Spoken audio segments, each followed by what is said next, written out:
Hello again, I'm John Terzak, and this lesson today is about white sauces. Not white sauce, because there isn't a white sauce. There's ways to make different white sauces based on the cook's intention for the final use of the sauce. We're going to make 3 different kinds here quickly. Now these are all sort of derivatives from the old Béchamel. But as you will see when we continue throughout this video, there's variations, and they're all credible and legitimate, I guess is the right word, in terms of a white sauce. White sauce has been redefined, and I'm going to show you 3 versions. Then I'm going to mix all 3 together to make a 4th version when we're done. I'm going to show you 3 versions that represent 3 different very typical approaches to making white sauce successfully. So we're going to make 3 cups of each one of these sauces. We're going to start by putting about 1.5 ounces of butter into each of these 3 saucepans back here.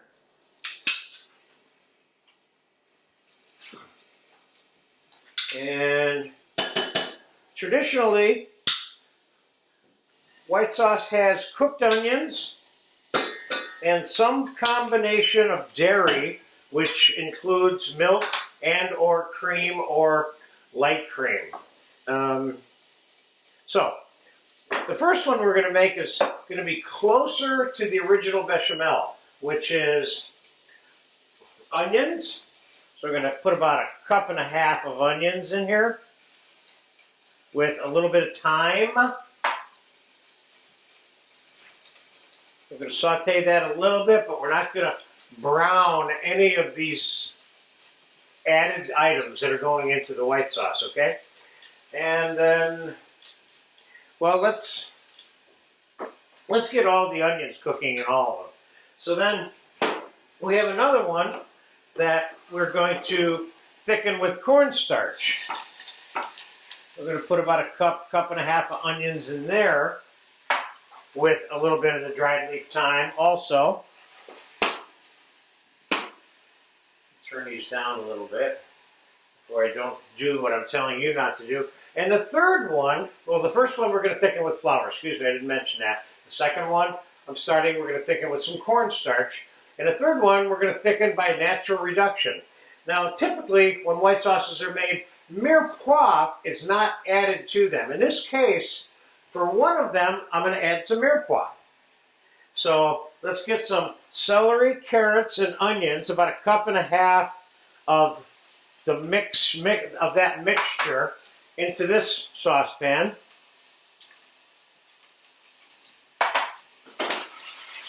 With a little bit of dried leaf thyme. And let's give all 3 of these a quick minute.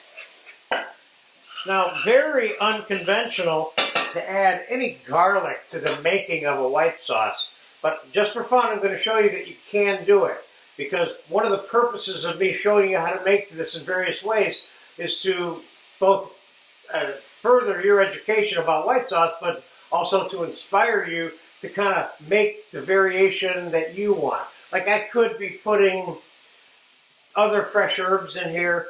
Theoretically, I could put some white wine in some of this mirepoix and reduce it before I added the milk if I wanted to have a white wine flavor to it, which I don't. I'm making just basic white sauces for potatoes. So let's put a pinch of garlic in here.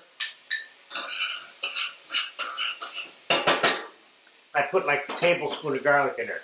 Now, let's put 3 cups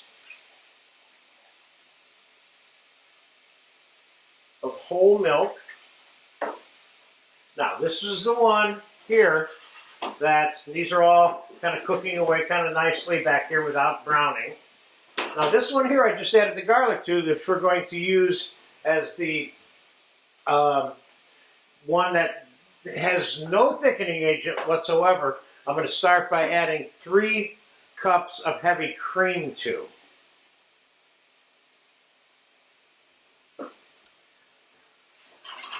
And that's ready to go. That garlic's cooked enough. Now, I said I wanted to make 3 cups of sauce. For the one that I'm going to reduce, naturally, without thickening it, I'm going to need more cream so that by the time it's all said and done, after it's reduced, I still have the 3 cups. So let's add another 1.5 cups for starters to that particular version of white sauce.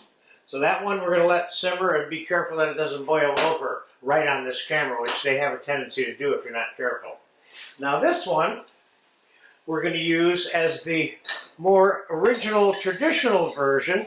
I got some sweated onions in there, by putting some all-purpose flour into this right now.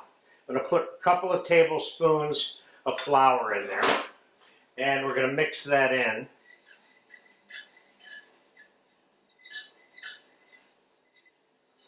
And now there's, of course, other ways that you can incorporate that flour, and a lot of times people will just make a separate roux, but in this case it's not necessary. We can do it all in the same pan. I'm adding a little more butter to this.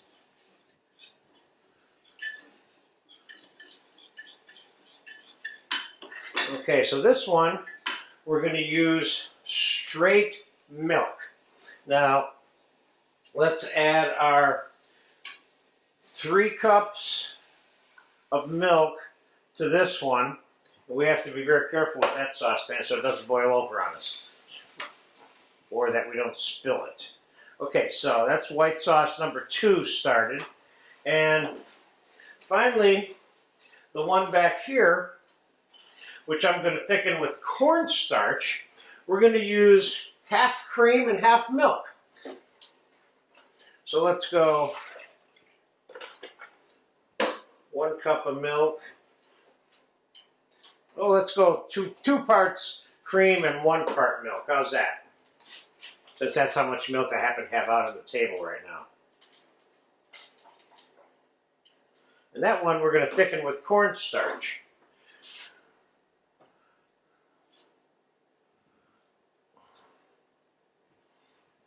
Okay, let's just give all of these a mix.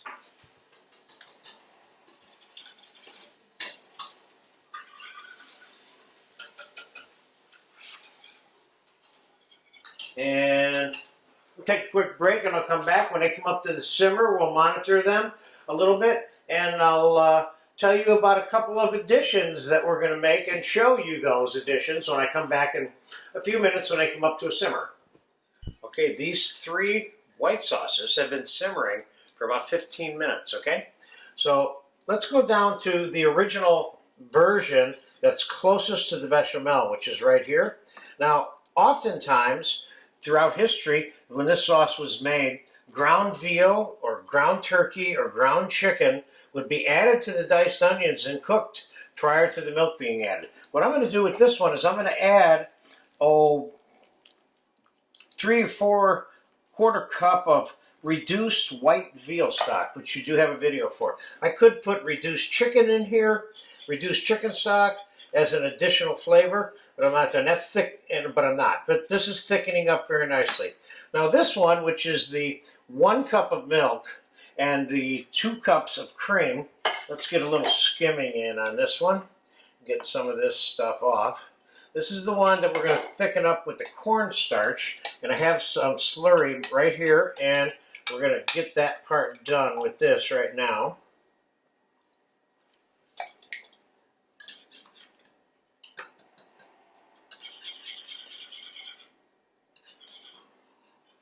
Let's give that a minute to come up to a simmer, and let's talk about this one here now quickly.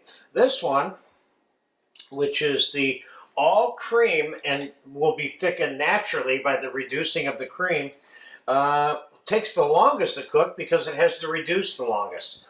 But as you can see, any flavor that you would want to infuse in any of these, you'd have it in here sort of at this point if you wanted to, meaning herbs, whole roasted garlic, or whatever the case may be. Remember, you're making these white sauces for a specific intention usually, you know. If you want something that needs to absorb liquids, like let's say you're mixing raw scallops and raw shrimp in with one of these white sauces and baking it, and in those cases the raw shrimp and the scallops are going to exude water, into the white sauce. So you'd want a thicker flour-based white sauce for that particular use, for example.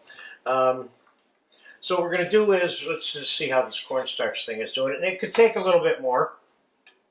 I'm careful about how much I put in because I don't want to put too much in. That looks like the right amount. Let's let that come up to a simmer. So we're going to cut away now, and it's been simmering. All three have been simmering for 15 minutes. We're going to let them simmer for another 15 minutes. They should be done and thick and ready to be strained and finally seasoned, which is what we're going to do with all three. So I'll be back in about 15 minutes to finish these off.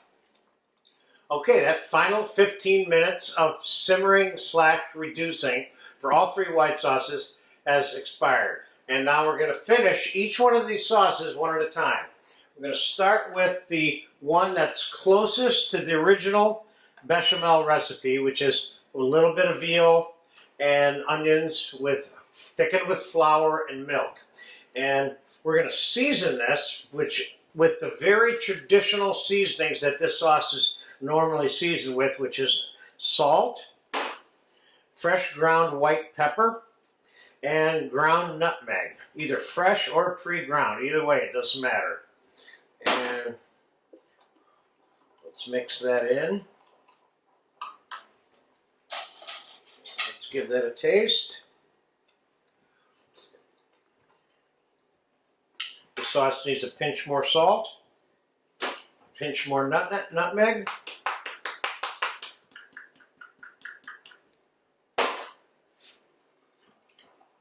Okay, let's strain this through a fine screen.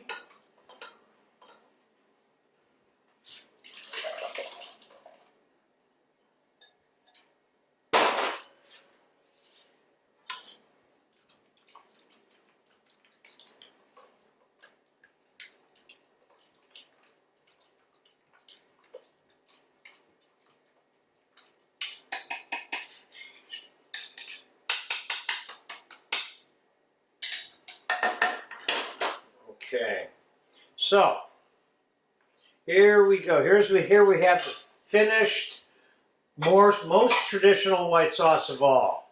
And let's put it on a plate so we can get a closer look at what that sauce looks like texture-wise. Now that is not a old, thick, gloppy sauce. I didn't make it very thick with the flour. So that's sauce number one. And we'll come back in a second for sauce number two. All right, the second white sauce, which is the one that we thickened with the cornstarch, which is 2 cups of cream and 1 cup of milk with the sauteed onions and the thyme, is also done. And we're going to strain it through a fine strainer as well. Now this one's a little bit whiter because it doesn't have that white veal glaze added to it than the one we just strained.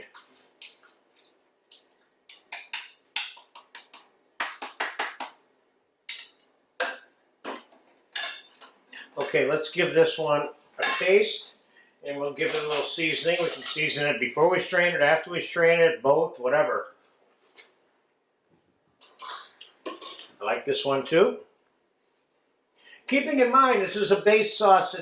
In most cases of me making them or you making them, it should be that this isn't really the finished sauce, even though there are moments where it might be. But generally speaking, I'd say it's not, and you're going to take this and make it into a more complex sauce. So you think of this as the white version of brown sauce, so to speak. So there's many sauces you can make out of this. Obviously, the first thought that comes to mind for me is all the cheese sauces. Okay, let's give that a taste.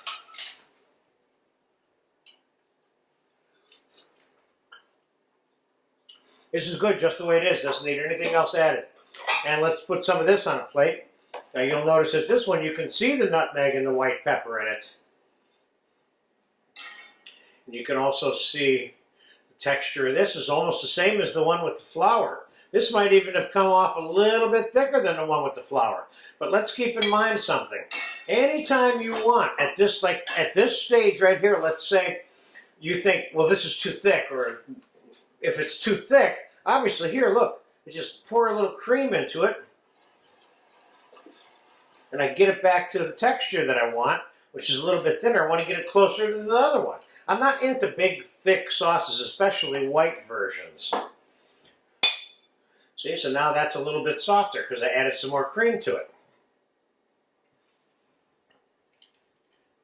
Okay, that's white sauce number 2. Now we'll be back in 1 second with the one that's just plain reduced and not thickened with anything. Okay, the third and final white sauce that we made for this lesson is the one that is thickened with the, quote, natural reduction of the cream. And it has now come to sauce consistency. This is the one that has no meat products in it, but we put garlic and mirepoix in, along with the butter and the thyme. So let's get this one strained.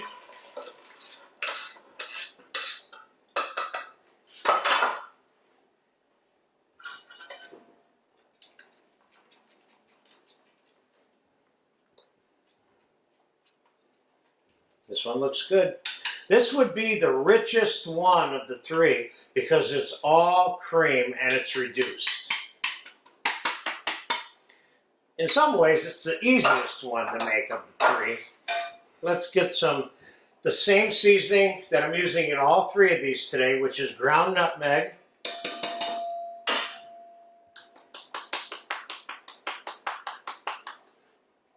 ground fresh white pepper, and salt.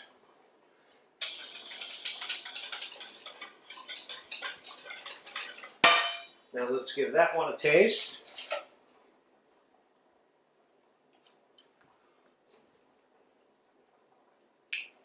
That one's good. This one could use a pinch more salt, so I'm going to throw it in. And now we're going to get some of this on a plate to show you the texture of this sauce.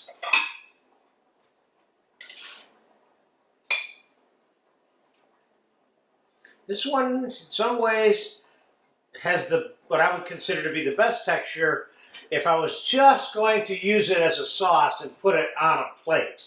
It's very smooth and very consistent. The other 2 are also. This one has a slightly different texture. That's the whole concept of this white sauce class, is for you to understand there's variations on the same primary principles of making white sauce that are all legitimate.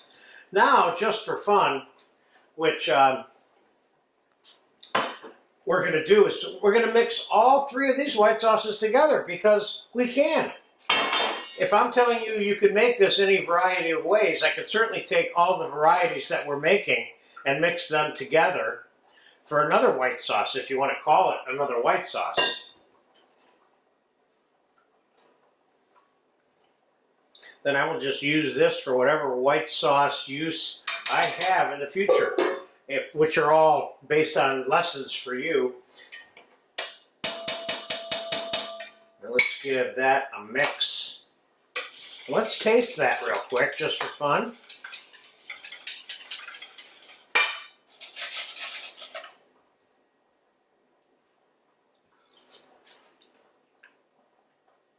This is a good one. This might be the best one of all 3. That's kind of funny to even think of it like that, but...